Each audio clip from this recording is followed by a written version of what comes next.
Renessans telekanali hamda New Talents xalqaro tashkiloti ko'p sonli iqtidorli yoshlar talablariga asosan hamda vodiy rasmiylari tashabbuslariga binoan Namangan shahrida Gullar festivali doirasida Yangi kelajak yulduzlari xalqaro tanlovini o'tkazadi. Siz Gullar festivali doirasida o'tkazilayotgan Kelajak yulduzlari xalqaro tanlovida ishtirok etib, vodiyning eng go'zal shahri bo'lmish Namanganning asl go'zalligi, qadimiy joylari, xushmuomala xalqi bilan yaqindan tanishib, ichki turizmni rivojlantirib, vodiy bo'ylab sayohat qilishingiz mumkin.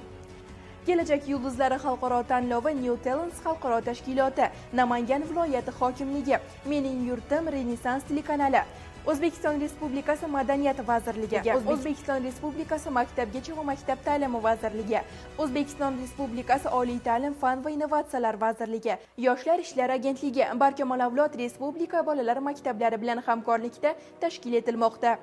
Kelajak yulduzlari xalqaro tanloviga musiqa va san'atning 16 ta yo'nalishi bo'yicha 6 yoshdan 30 yoshgacha bo'lgan respublikamizning barcha iqtidorli yoshlar ishtirok etishlari mumkin.